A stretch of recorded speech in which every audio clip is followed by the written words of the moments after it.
The sum of all total planned expenditure in an economy at a general given price level per period are called the components of aggregate demand. But mathematically, in the form of equation, components of aggregate demand are written as consumption plus investment plus government spending plus net exports. इसमें अगर आप देखें तो C का मतलब consumption है, इसमें I for investment है, इसमें G फॉर गवर्नमेंट स्पेंडिंग्स है और X minus M mean net exports है. हम X को एक्सपोर्ट से और इंपोर्ट्स को हम M से डिनोट करते हैं. तो these are actual the components of aggregate demand. तो is it clear? Yes, sir. Now let me discuss one by one these components of aggregate demand. So first of all, we are going to discuss consumption. This is spending by household on goods and services to meet its wants.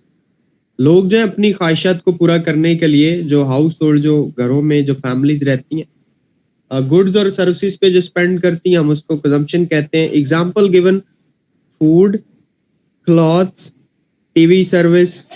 ठीक है. It influences disposable income.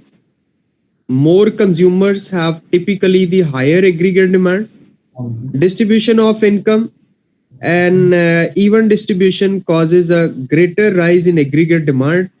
Availability of credit is cheap, then aggregate demand will rise, and if not, aggregate demand will fall.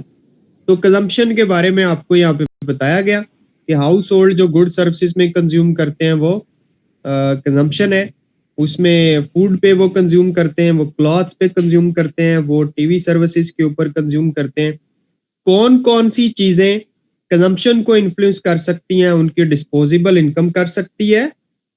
ज्यादा अगर consumers होंगे तो consumption ज्यादा होगी, higher aggregate demand होगी. Distribution of income जो है वो भी डिस्ट्रीब्यूशन ऑफ इनकम भी कंजम्पशन को अफेक्ट करती है. अगर अनफेयर होगी तो कंजम्पशन कम होगी, अगर फेयर डिस्ट्रीब्यूशन होगी तो कंजम्पशन बढ़ेगी. Even distribution causes a greater rise in aggregate demand. इसी तरह अवेलेबिलिटी ऑफ क्रेडिट, अगर लोगों के पास कंजम्पशन क्रेडिट अवेलेबल है, जैसे कि क्रेडिट कार्ड वगैरह बैंक्स देते हैं, तो लोग फिर कंजम्पशन ज्यादा करते हैं. Credit is cheap. और दूसरी बात ये कि क्रेडिट जो है वो लो रेट ऑफ इंटरेस्ट पे अगर अवेलेबल हो तो एग्रीगेट डिमांड जो है वो राइज करती है, अदरवाइज वो फॉल करती है. और एग्रीगेट डिमांड क्यों राइज फॉल करती है? इस वजह से क्योंकि उसके अंदर एक कंपोनेंट कंजम्पशन का शामिल होता है. सो कंजम्पशन उसको इन्फ्लुएंस करता है एग्रीगेट डिमांड को. तो is it clear now? Consumption का जो एग्रीगेट डिमांड में रोल है या फंक्शन है, इसको आपने अंडरस्टैंड किया? जी सर. ओके. इसके बाद सेकंड जो कंपोनेंट है after consumption, that is investment. Now let's we talk about investment. Is the spending by business on capital goods like factories. जैसे कि फैक्ट्रीज के ऊपर बिजनेसमैन स्पेंड करते हैं. अब ये जो इन्वेस्टमेंट है, इसको कौन कौन सी चीज इन्फ्लुएंस करती है? Change in income. Definitely income change होगी तो इन्वेस्टमेंट का लेवल भी चेंज होगा. इनकम राइज होगी तो इन्वेस्टमेंट में फर्क आएगा, इन्वेस्टमेंट भी राइज करेगी. People demand more, so business invest to cope with demand. तो जब लोग डिमांड ज्यादा करेंगे तो जारी बात है जो बिजनेस है वो भी इन्वेस्ट ज्यादा करना शुरू कर देंगे.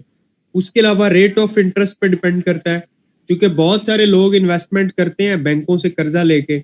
अगर रेट ऑफ इंटरेस्ट लो होगा तो इन्वेस्टमेंट ज्यादा होगी, रेट ऑफ इंटरेस्ट ज्यादा होगा तो इन्वेस्टमेंट कम होगी. लोअर रेट विल क्या करेगा? Stimulate investment as the cost of borrowing is low. Profit level पे भी डिपेंड करता है, ये भी इन्फ्लुएंस करता है इन्वेस्टमेंट पे. अगर किसी बिजनेस सेक्टर में प्रॉफिट लेवल ज्यादा है तो इन्वेस्टमेंट ज्यादा होती है. ठीक है. इसी तरह गवर्नमेंट पॉलिसीज के ऊपर भी डिपेंड करता है. अगर वो कारपोरेट टैक्सेस यानी बिजनेस टैक्स जो लगते हैं वो अगर कम है तो इन्वेस्टमेंट ज्यादा होती है. तो this was what about the investment. Third second component of aggregate demand and its function and how it influence we discussed over here in this slide. So clear about investment? जी sir. Okay, now I think so. Now third component we are going to discuss after consumption, investment, and now government spending. Spending by government means areas are social security, health, education and defence. ये बहुत major sectors हैं, main areas हैं जहां पे government spend करती है. सो society की security के लिए मतलब जिस तरह के डिजास्टर्स आते हैं तो कुछ गवर्नमेंट के पास रिसोर्सेज अवेलेबल होते हैं जिससे वो सोसाइटी को सिक्योर करते हैं. मतलब अर्थक्वेक्स आ गए, फ्लड्स आ गए, या मतलब बारिश के पानी कराची में ज्यादा आ गए, या मतलब इस तरह के जब डिजास्टर्स आते हैं तो सोशल सिक्योरिटी के लिए कोई गवर्नमेंट को करना होता है तो वो अपने पास फंड्स रखते हैं. इसके अलावा हेल्थ जो है, गवर्नमेंट जो है अपने हेल्थ के लिए कॉन्शियस होती है, हॉस्पिटल्स बनाती है या फिर हेल्थ कार्ड प्रोवाइड करती है, एजुकेशन प्रोवाइड करने के लिए क्योंकि गवर्नमेंट की जिम्मेदारी होती है. और डिफेंस सबसे बड़ा, क्योंकि पाकिस्तान का तो जो डिफेंस है वो कोई 80% तक या 70-80% डिफेंस पे हमारा लगता है बजट. तो ये गवर्नमेंट स्पेंडिंग होती है मेनली. इसके अलावा भी होती है लेकिन मैंने आपको मेजर सेक्टर्स बताए. अब इसको कौन कौन सी चीजें इन्फ्लुएंस करती हैं आपकी गवर्नमेंट स्पेंडिंग को? पब्लिक ओपिनियन, कि पब्लिक की राय पे किस चीज पे खर्च होना चाहिए. भाई इंफ्रास्ट्रक्चर पे खर्च होना चाहिए, इलेक्ट्रिसिटी जनरेशन पे खर्च होना चाहिए, डिफेंस पे ज्यादा खर्च होना चाहिए, या हेल्थ के ऊपर ज्यादा खर्च होना चाहिए. पब्लिक ओपिनियन के ऊपर डिपेंड करता है. चूंकि जमहूरी हुकूमतें होती हैं, हमारी भी जमहूरी हुकूमत है, तो पब्लिक जिस तरफ मोल्ड हो जाए उसी तरफ वही चीज को माना जाता है. उसके अलावा स्टेट ऑफ द इकोनॉमी, कि इकोनॉमी की कंडीशन क्या है, उसकी हालत क्या है, उसकी स्टेट क्या है, ये भी इन्फ्लुएंस करता है गवर्नमेंट स्पेंडिंग को. अगर गवर्नमेंट की जो स्टेट है वो बेहतर है, इकोनॉमी की स्टेट बेहतर है, तो गवर्नमेंट स्पेंडिंग ज्यादा होगी. अगर इकोनॉमी की स्टेट वीक है, वीक कंडीशन है, तो जारी बात है गवर्नमेंट स्पेंडिंग भी कम होगी. मार्केट फेलर्स अगर होती हैं, मार्केट्स अगर फेल होती हैं तो गवर्नमेंट स्पेंडिंग जो है वो भी लेस होती है. अगर मार्केट्स जो है वो स्टेबल रहती हैं तो गवर्नमेंट स्पेंडिंग जो है ना वो भी ज्यादा होती है. तो ये कुछ ऐसी चीजें हैं जो कि गवर्नमेंट स्पेंडिंग को, गवर्नमेंट के अखराजात को इन्फ्लुएंस करती हैं. That was third component of aggregate demand. Hope so you understand about the government spending. Now let we proceed toward net exports. Net exports, this is total exports minus total imports. जितनी भी economy में exports होती हैं उसमें से अगर हम imports को माइनस कर दें तो ये नेट एक्सपोर्ट्स होती हैं. जैसा कि हमने कभी पढ़ा भी कि net exports is equal to exports minus capital M यानी इंपोर्ट्स. तो कौन कौन सी चीजें इन्फ्लुएंस करती हैं हमारी नेट एक्सपोर्ट्स को? उसमें डोमेस्टिक इनकम है. If income are high we tend to suck in imports which lowers aggregate demand. इसी तरह फॉरेन इनकम पे डिपेंड करता है, ये भी इन्फ्लुएंस करता है नेट एक्सपोर्ट्स को. If incomes in other countries rise they will सक इन ब्रिटिश एक्सपोर्ट्स लाइक. और पाकिस्तान, अगर यहाँ पे ब्रिटिश की एग्जांपल दी जा रही है तो इसीलिए ब्रिटिश का नाम आया. एक्सचेंज रेट्स की बात हुई तो exchange rates if the currency is weak, if the currency is weak against another then it will encourage exports.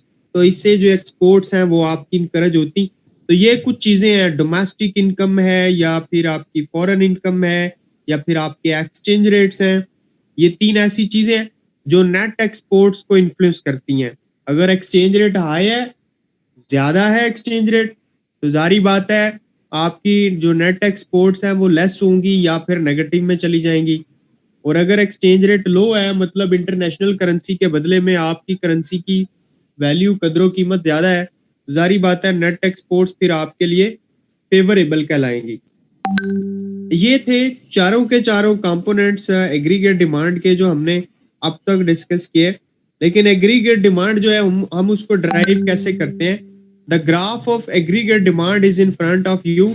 हम यहाँ पे अगर आप इस ग्राफ को देखें, मैं इसे जूम कर रहा हूँ, हम प्राइस लेवल को वाई एक्सिस पे मेंशन करते हैं। यहाँ पे हमने प्राइस लेवल को मेंशन किया है और एक्स एक्सिस के ऊपर हम रियल आउटपुट को या क्यू को मेंशन करते हैं। और जो एग्रीगेट डिमांड का कर्व है, ये एग्रीगेट डिमांड का कर्व है जो कि नेगेटिव स्लोप रखता है, ठीक है ना। एक्स एक्सिस के ऊपर रियल आउटपुट, वाई एक्सिस के ऊपर प्राइस लेवल, और movement along the D curve यानी demand curve is why movement is so will caused by a movement of the aggregate supply curve।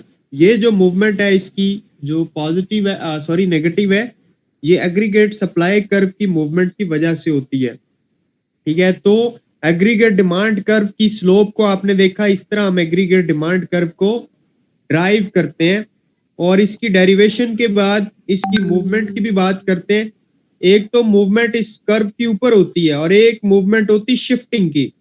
Look at it, shift of the aggregate demand curve कैसे होता है? अगर ये inward को shift हो रहा है, इस तरफ शिफ्ट हो रहा है, तो इसका मतलब है एग्रीगेट डिमांड लेस हुई है। अगर ये ऊपर की तरफ शिफ्ट हो रहा है तो इसका मतलब क्या है कि एग्रीगेट डिमांड इंक्रीज हुई है। तो इफ एनी कंपोनेंट चेंजेस, अच्छा ये इंक्रीज डिक्रीज होता कब है? जब एग्रीगेट डिमांड के किसी भी कंपोनेंट जिसका कंजम्पशन हो या इन्वेस्टमेंट हो या गवर्नमेंट स्पेंडिंग हो, कोई भी एग्रीगेट डिमांड का कंपोनेंट चेंज होता है तो उसकी वजह से आपका एग्रीगेट डिमांड का कर्व शिफ्ट करता है। तो should the change be an increase, the curve shift to the right, और अगर इंक्रीज हुआ है तो राइटवर्ड यानी आउटवर्ड शिफ्ट करेगा।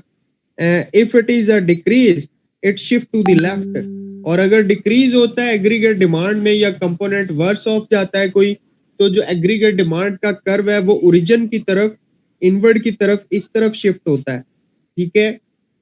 तो ये था एग्रीगेट डिमांड का कर्व, उसकी डेरिवेशन, उसकी शिफ्टिंग और उसके कंपोनेंट्स। आपको ये बात क्लियर है?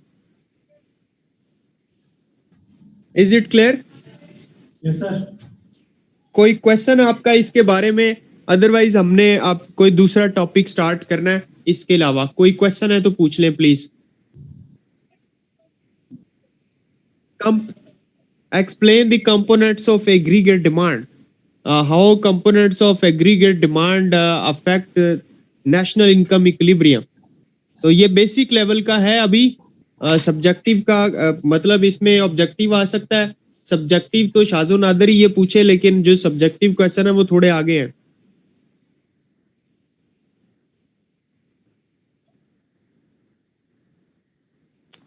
पेपर में 20 मार्क्स का आता है। मैं बता रहा हूँ कि वो आपसे नेशनल इनकम के इक्विलिब्रियम को पूछेगा, वो सब्जेक्टिव में पूछेगा। ये बेसिक्स है, ये अभी जो टॉपिक था ये बेसिक्स था, इसमें से एमसीक्यू आ सकता है।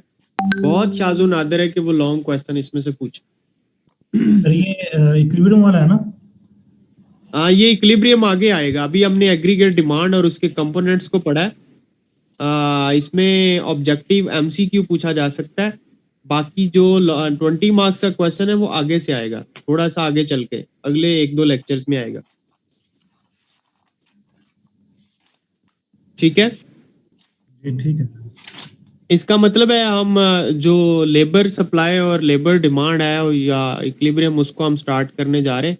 तो मैं अभी ना आपको ये हम इसको हम फिनिश कर रहे हैं, तो मैं अभी दोबारा आपको लिंक दीजिए। ठीक है सर, ठीक है सर, ठीक है सर। मैं आपको अगेन लिंक भेजता हूँ ना दूसरी, आप रिकॉर्डिंग भी कर लेंगे और टॉपिक भी नया होगा। जी ठीक है सर। जी ठीक है, ओके।